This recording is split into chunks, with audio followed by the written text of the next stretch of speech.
And Elijah the Tishbite, who was of the inhabitants of Gilead, said unto Ahab, As the Lord God of Israel liveth, before whom I stand, there shall not be dew nor rain these years, but according to my word. And the word of the Lord came unto him, saying, Get thee hence, and turn thee eastward, and hide thyself by the brook Cherith that is beyond Jordan.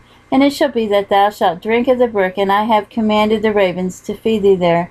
So he went and did according to the word of the Lord, for he went and dwelt by the brook Cherith that is before Jordan. And the ravens brought him bread and flesh in the morning, and bread and flesh in the evening, and he drank of the brook. And it came to pass after a while that the brook dried up, because there had been no rain in the land. And the word of the Lord came unto him, saying, Arise, get thee to Zarephath, which belongeth to Zidon, and dwell there. Behold, I have commanded a widow woman there to sustain thee. So he arose and went to Zarephath. And when he came to the gate of the city, behold, the widow woman was there gathering of sticks. And he called to her and said, Fetch me, I pray thee, a little water in a vessel, that I may drink. And as she was going to fetch it, he called her and said, Bring me, I pray thee, a morsel of bread in thine hand.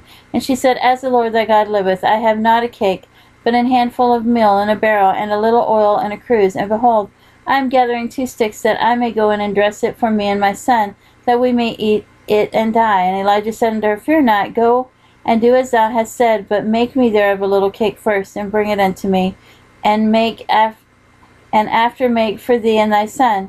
For thus saith the Lord God of Israel, That barrel of meal shall not waste, neither shall the cruse of oil fail, until the day that the Lord sendeth rain upon the earth.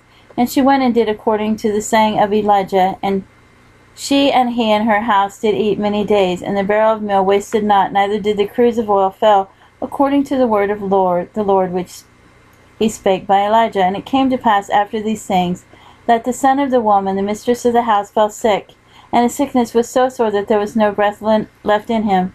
And she said unto Elijah, What have I to do with thee, O thou man of God? Art thou come unto me to call my sin to remembrance, and to slay my son? And he said unto her, Give me thy son. And he took him out of her bosom, and carried him up into a loft where he abode, and laid him upon his own bed. And he cried unto the Lord, and said, O Lord my God, hast thou also brought evil upon the widow with whom I sojourned, by slaying her son? And he stretched himself upon the child 3 times, and cried unto the Lord, and said, O Lord my God, I pray thee, let this child's soul come into him again.